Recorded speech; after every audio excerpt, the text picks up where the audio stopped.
Tinanggihan ng Korte Suprema ang petisyon para sa Temporary Restraining Order o TRO na magpipigil sana sa pagbabago o paglalabas ng ilang bahagi ng draft partial report ng Senate Blue Ribbon Committee kaugnay ng malawakang investigasyon sa umano'y multi-bilyong pisong anomalya sa flood control projects.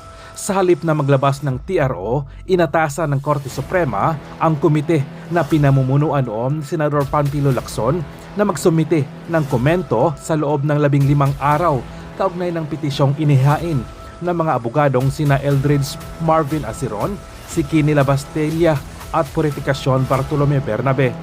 Ang Senate Blue Ribbon Committee ay una nang tumanggi sa kahilingan na ilabas ang draft report at iginiit ang deliberative process privilege upang mapanatili ang malakayang diskusyon sa loob ng mga institusyon ng pamahalaan at maiwasan ang chilling effect sa mga opisyal na deliberasyon. Gayunpaman, iginiit ng mga petitioner na ang mga mismong paglalantad umano ni Lacson sa ilang nilalaman ng draft report sa publiko ay nagbubukas sa isyu na kung nananatili pa ba ang bisa ng naturang privilege. Ayon sa kanila, kinumpirma pa umano ng senador na naglalaman ang draft ng rekomendasyon ng plunder at iba pang kaso laban sa ilang opisyal batay sa mga ebidensyang nakalap sa investigasyon. Giit ng mga petitioner, si Lacson mismo bilang chairman ng komite ang may kontrol sa impormasyon, kaya't kung siya rin ang naglalantad ng nilalaman nito, nawawala na umano ang proteksyong ipinagkaloob ng privilege.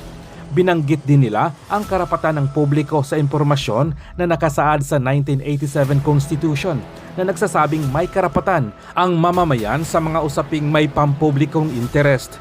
Hinihiling din ng mga petitioner sa Korte Suprema na magpalabas ng writ of mandamus upang obligahin ang Blue Ribbon Committee na ilabas ang buong kompletong report at hindi pa nababawasang draft report na umiiral noong February 3 at 4, 2026. Unwarranted warrant at attempted kidnapping. Kakatiyak ako na napanood ninyo lahat itong karumal-dumal na kaganapan dyan sa pamimwersa noong mga empleyado ng pamahalaan, and we all have the right to comment, by the way. Do not be scared, do not be afraid. Didiscuss din po natin yan.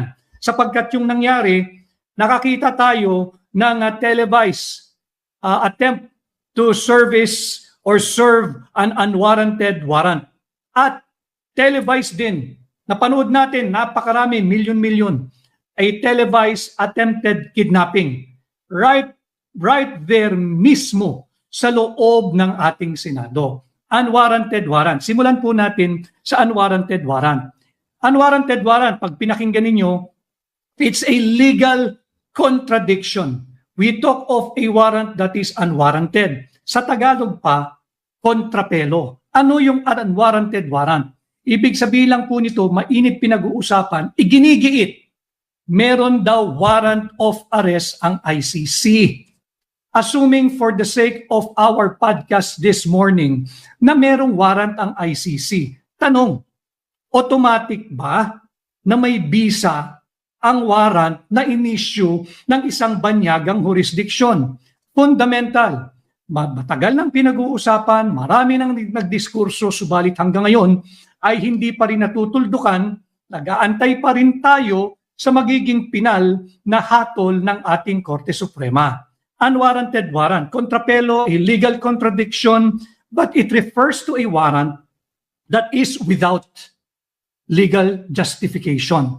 Usually, a warrant of arrest, meron kang legal justification, meron kang legal basis. But a warrant that is without legal basis or without legal justification now becomes an unwarranted warrant. Hindi maaaring isilbi sa kahit na kaninong Pilipino sa ang mambahagi ng Pilipinas. Walang bisa ang ICC warrant hanggat hindi po ito striktong tumutupad o alinsunod sa itinatalaga ng ating saligang batas. No? Without a strict observance of the mandatory constitutional requirement, hindi po maaaring pilitin, ipuwersa sa pilitang ipatupad ang warrant na inisyu ng isang banyagang korte, ng isang banyagang jurisdiksyon. Bakit? Para po tayo klaro, ang dami nang nagpipilit na baluktutin, bend the law, disregard the law. Yan po yung ginagawa ngayon eh. Pasimplihin po natin, why is the ICC warrant is an unwarranted warrant? Kasi ho, a warrant to be constitutional, a warrant of arrest, both a warrant of arrest and a search warrant to be constitutional must satisfy strictly the mandatory constitutional requirement. Tanong, ito bang pinipwersang ICC? Kung meron mang warrant talagang ICC, did it satisfy strictly the mandatory constitutional requirement? The answer is no. Why?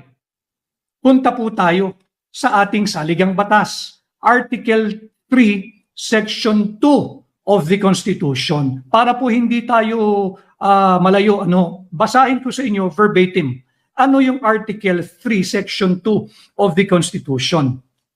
The right of the people to be secure in their persons, houses, papers, and effects against unreasonable searches and seizures of whatever nature and for any purposes or for any purpose shall be inviolable. Skip ko na po yung iba ron.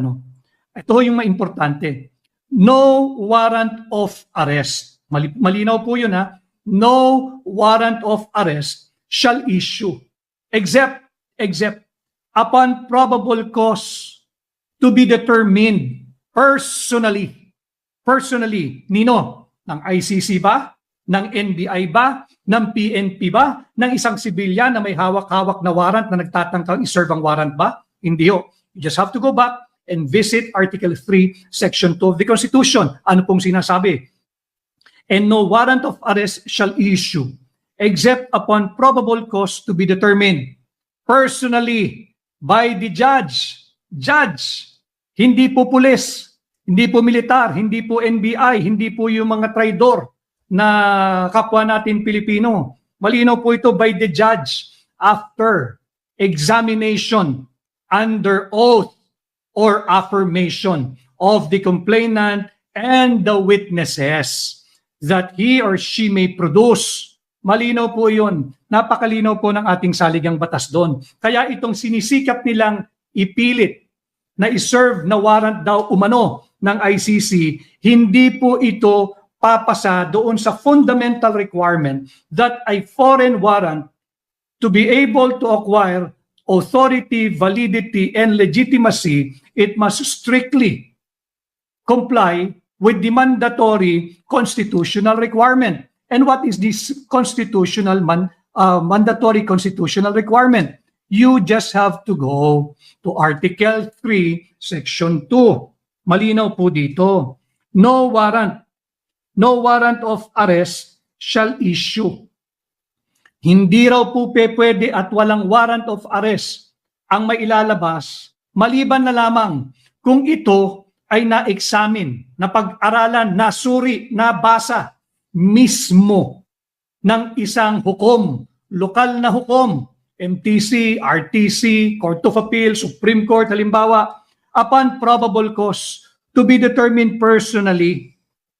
Personal determination of the probable cause, whether it exists or not, to warrant the issuance of an arrest warrant. No, ito pong ICC, wala pong basihan yan. Pag binangga mo yung lahat ng justification, pati yung akala mong dating matatalinong mga journalista na ngayon para silang tulirot litong-lito kuno, bakit daw hindi pwedeng iserve ang ICC? Samantalang pag gusto nila, yung ginagawa o gusto po nila yung topic, alam na alam nila. Ito very fundamental. Unwarranted warrant. Unwarranted warrant of arrest. Why? It is unconstitutional. We are not pushing, we are not advocating anything here, but the respect for our Constitution, we have to uphold. We have to defend. We have to respect our Constitution. Nakakahiya na tayo sa ibang bansa. Nagiging sunod-sunuran tayo. Alam po ninyo yung floor mat. Yung floor mat, yung nasa bahay ninyo, nasa inyong banyo, nasa inyong garahe. Floor mat, ano pong nakalagay doon? Di ba usual nakalagay dyan, welcome. Pero yung welcome na yun, tatapakan mo. Papahira mo ng putik, papagpaga mo ng alikabok, kakaskarin mo yung sapatos mo bago ka humakbang at pumasok sa tahanan ng ibang tao. Nagiging floor mat na tayo, tinatapak-tapakan na tayo, hinuyurakan tayo, dinudumihan tayo, dinudungisan tayo. Yun po yung ating ipinaglalaban dito. Yun po rin ang hinihingi ng hakbang ng maisog. Yung transparency, accountability, peace and security. And that goes without saying, yung ating dignidad bilang Pilipino. Dignidad bilang isang bansang Pilipinas, at ang ating dignidad bilang Pilipino na nagmumula sa isang dakilang lahi. Yun ang ating inilalaban dito. Kaya itong ICC warrant, it should be treated as an unwarranted warrant. Again, marami pong salamat sa 3,000 mahigit na live viewers po natin, at sana ay patuloy kayong mag-engage, mag-like, mag-react, mag-comment, at sana po yung mag-share yung nasa YouTube at yung nasa Facebook, at patuloy po kayong mag-subscribe at mag-follow. So pag inyong tiningnan, unwarranted warrant sapagkat labag sa ating saligang batas, itong ipinipilit ng administrasyon ni Bongbong Marcos na isilbi, pwersahan, itong unwarranted warrant ng ICC. Again, unwarranted warrant because hindi po ito mahigpit na tumutupad at sumusunod doon sa alituntunin o batayan na iginuhit, isinulat, nakatakda at may garansya sa ating saligang batas. You have to take a look at Section 2 of Article 3. Ulitin ko yung patungkol po, yung karapatan ng bawat tao na maging ligtas sa ating pamamahay, sa ating gamit, sa ating mga dokumento, sa ating pagkatao. At hindi po pwedeng makapag-issue ng warrant of arrest ang sino man nang hindi po ito dumadaan. Saan? Sa local courts. Malinaw Sino hong nagsabi? Si Attorney Vic Rodriguez po ba? Oo. Anong basihan niya? Yung ating saligang batas. Article 3, Section 2. Malinaw po dyan. No search warrant or warrant of arrest shall issue except upon probable cause to be determined personally by the judge upon examination, under oath or affirmation of the complainant and the witnesses he may produce. So local court lamang ang maaring mag-issue ng warrant. Now, in the case of Senator Bato de la Rosa, hindi siya pwedeng kaladkarin palabas ng Senado at sasabihin na ito raw po ay in the guise of enforcing a warrant. Invalid nga yung warrant Invalid yung warrant hanggat hindi inaaksyonan ng Korte Suprema yung mga nakabinbin na petisyon sa kanila sa kasalukuyan. Yun ho nangyayaring problema. Nagkakaroon tayo ng crisis because it's taking some time already for the Supreme Court to act on the many pending petitions before them. And yung marami pong yan, it dates as far back as March 11, 2025. Isang taong mahigit na po ang lumipas. And with due respect to our honorable members of the Supreme Court, sana naman nakikita natin, nagkaroon na ng Senate siege. Sinugod na ang Senado habang nagsesesyon. Co-equal branch siya ng executive at ng judiciary. Sana naman panahon na, hinog na, aksyonan ninyo. Nang sa ganoon, kung sasabihin ninyong may karapatan ng ICC at iserve ang warrant ng ICC, tapos ang usapan. Kung sasabihin naman ninyo na walang karapatan, walang personalidad, walang jurisdiction ng ICC, dapat itong idaan muna sa local court, tapos na rin ang usapan. Matitigil na ang abusong ginagawa ng kasalukuyang administrasyon. But until and unless the Supreme Court will actively engage dito sa nangyayari ngayon sa ating bansa, hindi po matatapos ang problemang ito. Speaking of, May 15, 2026, Biyernes, araw ng sahod sa ilan nating mga kababayan. Bago po tayo nag-live podcast ngayong araw, chinek ko ang palitan ng dolyar kontra piso. Kahapon po yung nagsara ng 61.64. Sabi, highest na yan. Ngayon po, bago tayo nag-live, ang palitan ay umakyat na ng 61.80. 61 pesos and 80 centavos. Yung mga bumoto para sa impeachment ni VP Inday, tanungin po ninyo mga kababayan, ano na? Lumakas ba ang piso? Sumigla ba ang ating ekonomiya? Yan po ang itanong ninyo. Habang tayo po ay nagla-live ngayong araw, ang halaga ng dolyar kontra piso ay 61 pesos and 80 centavos. No? So pagkatapos ng unwarranted warrant, again, ano po yan? Kontrapelo. It's a legal contradiction. Unwarranted warrant sapagkat wala pong basihan ang ICC na magpumilit na pwede po at may visa yung kanilang warrant. Hindi po. Hindi po. Hanggat hindi po ito dumadaan sa korte natin. Ang basihan po natin, marami na pong Republic Act na sinasabi, simple, huwag nyo na hong paguluhin ang inyong isipan. Just go to the fundamental law, which is our Constitution. And as far as I know, umiiral po ang ating saligang batas. Go check Article 3, Section 2. Malinaw po doon. And I read again before we move to the next topic. No search warrant or warrant of arrest shall issue except upon probable cause to be determined personally by the judge after examination under oath or affirmation of the complainant and the witness he may produce. Bakit po mahigpit ang ating saligang batas? Bakit kinakailangan yung ating judge o huwes, yung lokal na judge ang mag-e-examine mismo, susuri, babasa, titimbang after examination ng kanyang testigo o ng complainant? Bakit kinakailangan judge mismo? Bakit hindi pinagkatiwala ng saligang batas sa pulis? Bakit hindi pinagkatiwala sa NBI? Bakit hindi pinagkatiwala sa ordinaryong tao na nagpipilit na mag-serve ng warrant ng ICC? Balik po kayo sa Section 1 ng Article 3. Yan po yung dahilan. Ano pong sinasabi nun? No person shall be deprived of life, of liberty. Liberty. Yan ang pakay ng arrest warrant eh. No person shall be deprived of life, liberty, or property without due process of law. Ano yung due process? Balikan po ninyo yung Section 2, Article 3 of the Constitution. Yun yung proseso. Kinakailangan idaan mo sa local court yung pagpoproseso ng isang application for the issuance of a warrant of arrest at hayaan mo yung local judge, yung ating mga lokal na hukom, hindi banyaga, hindi ICC, wala silang jurisdiction.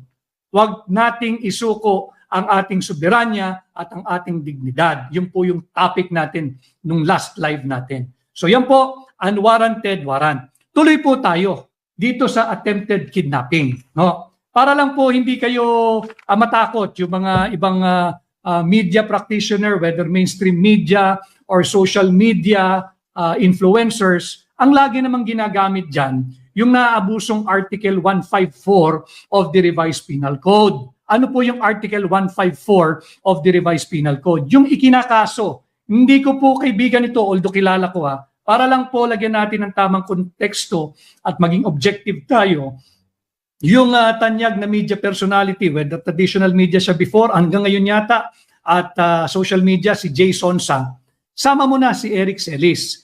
Ang dami nilang kaso, yung paglabag daw umano sa Article 154 of the Revised Penal Code, yung unlawful use of means of publication and unlawful utterances. Lagi pong ginagamit yan. Himayin po natin, ano ba yung laman ng Article 154 ng Revised Penal Code?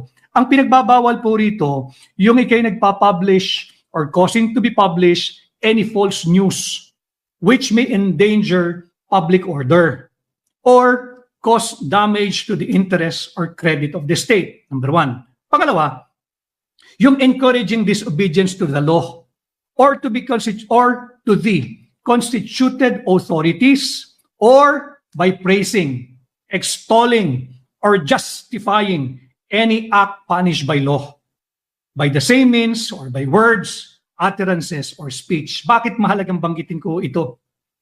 Hindi ho ba ang daming mainstream media, yung mga journalista, they're guilty of this. Article 154, violation of Article 154 of the Revised Penal Code. Bakit natin nasabing they are guilty of having committed a violation of Article 154 of the Revised Penal Code? Yung paragraph 2 po doon, ano bang ginagawa nila? They're praising, pinupuri nila. Dinadambana nila, ginajustify nila yung pagsisilbi ng isang unwarranted warrant. Bakit sila hindi kasuhan? hanggat hindi dumadaan sa local court ang warrant ng isang international tribunal or international court, walang bisa yan, hindi kinikilala yan na ayon sa ating saligang batas. Sila ay guilty, parang tuliro. Bakit hindi isineserve, hindi hinahayaan ng bagong mayorya, ng bagong Senate President, yung pagsisilbi ng isang warrant? Kasi naiintindihan ng isa kong kapwa-abogado at ngayon Senate President, si Senador Alan Peter Cayetano, na walang jurisdiction ang foreign tribunal or foreign court to enforce their warrant sa sino mang Pilipino. Alam niya yung batas. Ang sinasabi niya, run it through the local courts. Sinabi rin niya, malinaw. Kung sasabihin ng local court na may jurisdiction ang warrant ng ICC, wala tayong magagawa sapagkat maaari ka namang kasuhan ng obstruction of justice pag pinigil mo. Pero hanggat walang desisyon ang Korte Suprema, babalik at babalik tayo na yung ICC warrant na yan ay isang uri ng unwarranted warrant. Walang bisa. It failed to strictly comply and satisfy the mandatory constitutional requirement or limitation. And what is that strict constitutional mandatory limitation? Puntahan po ninyo yung Article 3, Section 2. Uulit-ulitin ko sapagkat mahigit na po tayong 4,000 ngayon na live viewers. Ulitin ko, ang basihan ng ating sinasabing bakit ito'y isang unwarranted warrant. Bakit walang bisa? Ang warrant na pinipilit iserve sa isang kapwa natin Pilipino, tanggalin mo na siya isang personalidad, na isa siyang dating chief PNP, siya kasalukuyang senador, hindi o. At the end of the day, katulad niyo siya, katulad niya ako, katulad na tayong lahat Pilipino. Hindi mo dapat pahipuan o mapahipo man ng kahit na sinong banyaga ang Pilipino at persahang dakpin. Bakit? Unconstitutional nga ho eh. Basehan natin sa Article 3, Section 2. Malinaw po yan. Basahin ko ulit ha. No warrant of arrest shall issue except upon probable cause to be determined personally by the judge after examination under oath or affirmation of the complainant and the witnesses he may produce. Tanging judge lamang ang maaaring magsabi kung nararapat bang bigyan ng lokal na warrant at bigyang daan ang banyagang warrant tulad ng ICC. Ngayon, malinaw sa ating konstitusyon na bawal yan. Maraming practitioner, lalo na ang mainstream media, na kanilang pinupuri, ginajustify, dinadambana, dinodiyos, sumasampalataya sa ICC at ang kanilang warrant. Sinasabi dapat iserve ang warrant laban sa isang senador. Hindi ba't ya'y malinaw na paglabag sa Article 154 ng ating Revised Penal Code? Yung iyong pinupuri, yung iyong dinadambana, yung iyong dinodyos, yung iyong pinagbubunyi, pinagdidiwang, ginajustify mo. Yung isang aksyon o kaganapan na punishable by law. Hindi mo maaaring ipilit ang isang bagay na unconstitutional. Ang tanong ko lamang, bakit pagka ikaw ay nagsasabi ng totoo at katotohanan at minumulat pilit ang mata ng ating mga kababayan sa kalabisan ng gobyerno, nakakasuhan ka agad ng paglabag ng Article 154 of the Revised Penal Code. Bakit? Yung mga kilalang journalista na miyembro ng mainstream media, tinutulak nila, inuudyukan nila ang ating NBI, ang ating CIDG, ang ating PNP na iserve ang isang invalid or unwarranted warrant. Di ba't malinaw na paglabag yan sa Article 154 ng ating Revised Penal Code? Ngayon, tungo po tayo dito sa attempted kidnapping. Nakita ng lahat ng Pilipino. Televised yung attempted kidnapping televised. Bakit po attempted kidnapping? Ano po ba yung sinasabi ng ating Revised Penal Code? Attempted kidnapping sa Article 267 po yan ng Revised Penal Code. Pero bago po tayo tumungo dyan, nais ko lamang tumugon doon sa tanong ni Ames David. Kahapon ho ay meron akong posting at malinaw po doon sa aking pinost kahapon. Basahin ko po uli para lang po alam ninyo ha. Ang aking naging pahayag kahapon, walang kinalaman at inosente ang hepe ng NBI OCTD. Meaning, hindi po yung hepe ng NBI. Alam ho ninyo, maging mapanuri muna kayo, basahin muna ninyo. Iba po yung hepe ng NBI, iba po yung hepe ng National Bureau of Investigation, Organized Crime and Transnational Division. Ano ho? Yun po yung sinasabi ko, yung hepe po nun. Yung kinikilala sa tumutugon sa at lumilingon sa tawag na Attorney Jerome Bomediano. Ano ho? Wala po siya doon sa pinangyarihan ng pag-atake o siege diyan sa Senate. Ang sinasabi ko po, walang alam at inosente yung hepe ng NBI, Organized and Transnational Crime Division, NBI OTCD.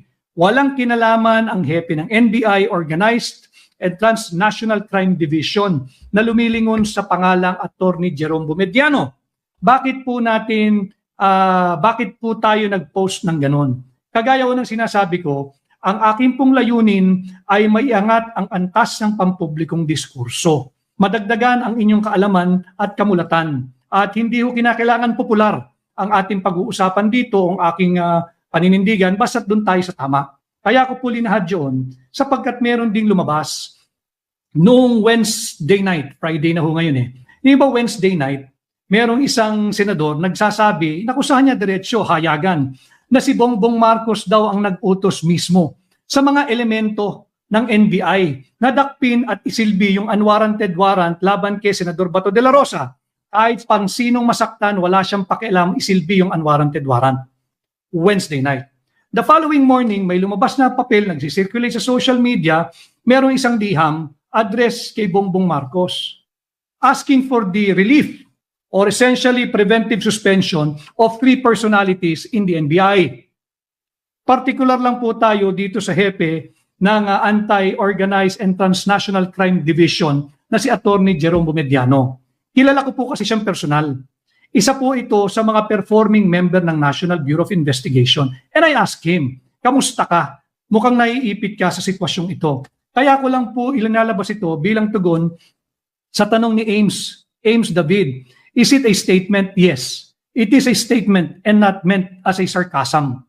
It is a statement na walang alam yung Attorney Jerome Bomediano. Nakausap ko siyang personal at maghapon, nung Wednesday, siya raw ay nasa isang command conference ng NBI.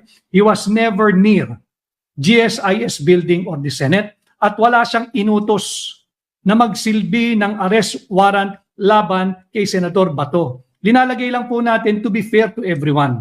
Wala po tayong pinipili rito. Doon lamang po tayo when we demand for transparency, when we demand for accountability, kailangan meron tayong sense of fairness and objectivity.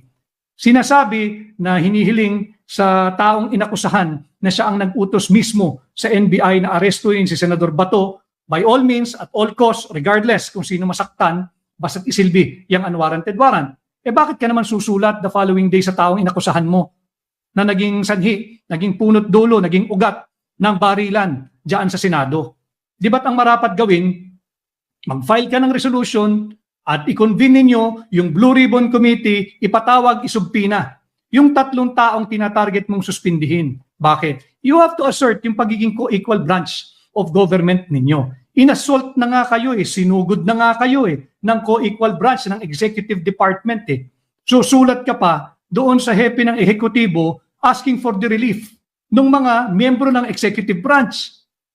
Yun lang po sa akin. Dahil ang pangamba ko rito, kawawa naman yung mga kagaya nung yung hepe ng NBI Anti-Organized and Transnational Crime Division Chief. Baka naman gagamiting scapegoat, baka naman gagamiting isasangkalang para maproteksyonan yung tunay na nag-utos ng siege or assault diyan sa Senado. Kawawa naman, demoralize yung mga professional men and women ng National Bureau of Investigation. Paano kung lehitimong Pilipino ang tatakbo na sa NBI? Kung demoralize ang ating mga ahente, ang mga opisyal ng NBI, dahil lamang merong gustong pagtakpan na naman ang administrasyong ito. Parang flood control din yan. Demoralize ang DPWH hanggang ngayon. The men and women of DPWH. Bakit? Ang ikinulong yung maliliit na tao eh. Demoralize ang sambayan ng Pilipino. Bakit? Laya pa lahat ngayon eh. Nung mga nakinabang sa pera nating mga Pilipino. Marami pong salamat sa mahigit 5,000 live viewers po natin. Ano? So, napanood natin yung live, yung televised attempted kidnapping na ginawa sa isang senador. Nakakatakot po iyon. Ano ba, bakit attempted kidnapping? Malinaw po yan sa Article 267. Dinalahad ko lang po sa inyo para guided kayo. Yung mga nais pong, yung mga nagpupunta sa iba't ibang payapang protesta, iba't ibang pagpupulong na payapa, para alam ninyo ba't kayo nandun. Bakit ba sinasabing attempted kidnapping? Kidnapping bang nangyari? Ano ba ang elemento ng kidnapping? Punta ko kayo sa Article 267 ng ating revised penal code. Yung kidnapping and serious illegal detention. Kidnapping kung ang mga mambibiktima po ay sibilyan. Ngayon, serious illegal detention naman kung mga opisyal ng pamahalaan, pulis, militar, NBI, etc. No? Or arbitrary detention, maaari din po yun. Pero sa kaso ni Senador Bato, merong obvious attempt ng kidnapping. Article 267 po ito as amended by Republic Act 7659. Sa kidnapping pa rin po yan at saka serious illegal detention. Paano po nagkaroon ng kidnapping?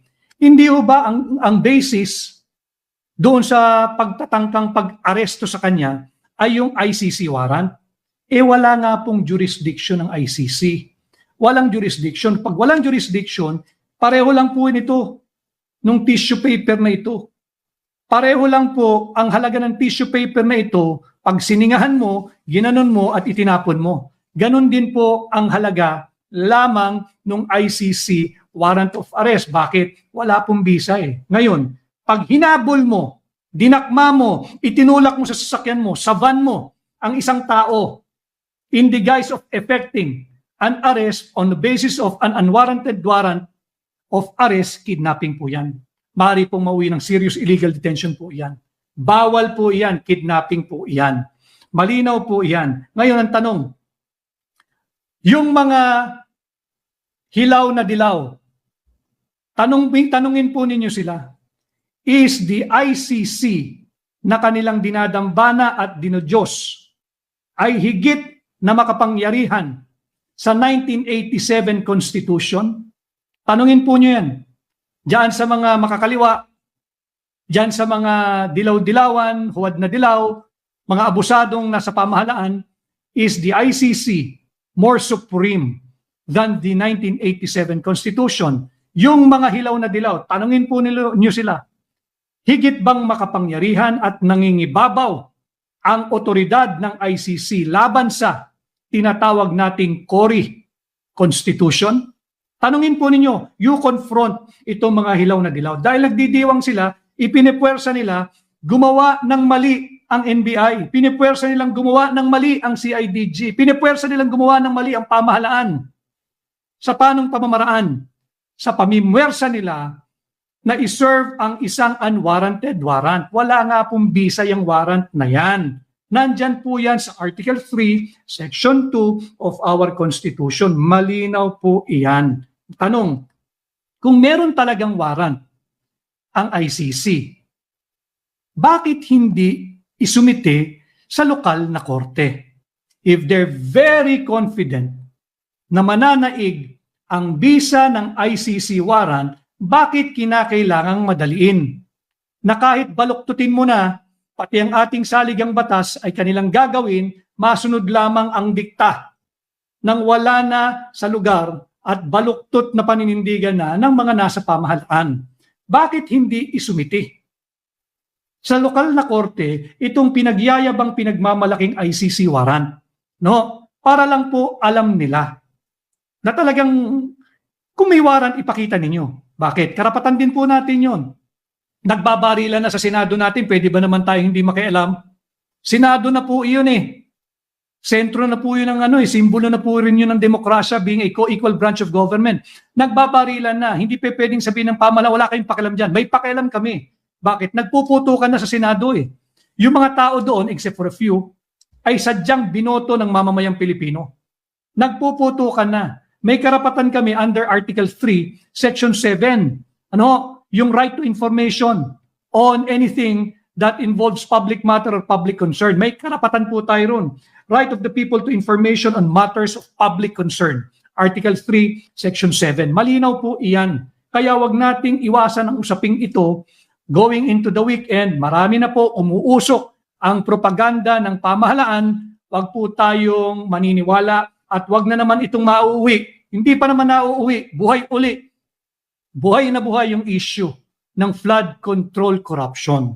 Dapat gawin, i-convene agad sana ng bagong pamunuan, ng bagong mayorya ng Senado ang Blue Ribbon Committee. At agad-agad simulan uli yung pagdinig sa flood control scam, yung flood control corruption, yung ghost flood control projects, yung substandard flood control projects. Buksan po muli iyan at idugtong ninyo kung sino ang dapat managot for the attempted kidnapping na naganap mismo sa loob ng inyong opisina diyan sa Senado. Ipatawag yung nais niyo yung pasuspindi sa executive branch. Bakit kayo susulat sa executive branch? Hindi ba't the night of the siege?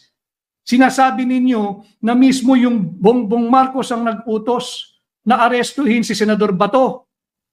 Kahit na sinong masaktan, kahit sinong humarang, walang pakialam ang executive. Ang gawin diyan, pagkatiwala ninyo sa kapwa ninyo senador, whether kay Senador Dante Marcoleta o kay Senador Pia Cayetano, pero pagbigyan ninyo si Senador Dante Marcoleta ang Blue Ribbon Committee. Buksan na ang pagdinig diyan. Dahil hindi rin po pwedeng i-serve itong unwarranted or invalid warrant. Napag-usapan natin yung Article 267 on kidnapping or serious illegal detention as amended by Republic Act 7659. Yun lang po ang option para makasuhan. Kung hindi man violation of Article 267, papasok po ito sa violation of Article 269, yung unlawful arrests. Unlawful arrest. Bakit? Hindi ho pwedeng mag-aresto o papalabasin mong aresto, aarestuhin mo ang isang tao gamit bilang instrumento ang walang bisang warrant of arrest. Kaya maaaring paglabag din ito sa RA 269, Article 269 of the Revised Penal Code. Yan po yung ating dapat namnamin at dalin po ninyo over the weekend sa inyong pamilya, lagi kong sinasabi, sa inyong barangay, sa inyong kalsada, sa inyong association, sa inyong mga kahanap buhay, kaklase, kaibigan, pag-usapan po ninyo. Sapagkat nakita natin, under siege ang Senado. Literally, the night of Wednesday, May 13. May 13, under siege ang ating Senado. Dapat itong pag-usapan, panagutin. Sino ba nag-utos? Sino ba nag-utos? Panagutin natin. Hindi po pwedeng hindi managot. Whether kidnapping or attempted kidnapping, unlawful arrest, sapagkat wala pong basihan. Yung pagpumilit na iserve yung isang unwarranted warrant.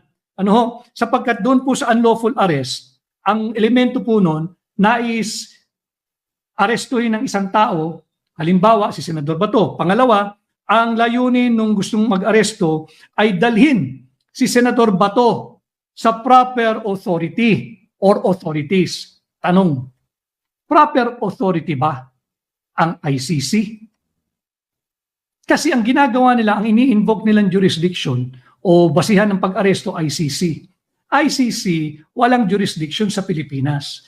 Yung pagsiserve mo ngayon ng isang invalidong warrant of arrest, kanino mo isusuko ang katauhan, halimbawang nakuha nila si Senador Bato sa ICC, labag po ito doon sa hinihingi na sukatan ng Article 269. Pag meron kang inaresto, dapat isusuko mo siya sa proper authority. Sino yung proper authority? ICC?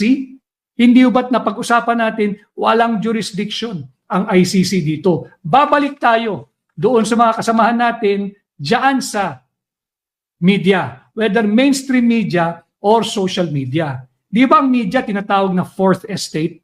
Bakit po tinatawag na fourth estate ang media? Whether traditional, mainstream media, or social media? Sapagkat they are to hold the legislative, the executive, and the judicial department accountable. Yan ang purpose kung bakit nabansagang fourth estate ang ating media. Bakit natin binansagang fourth estate ang media? Because ang tasking nila sa ating lipunan, ang misyon ng media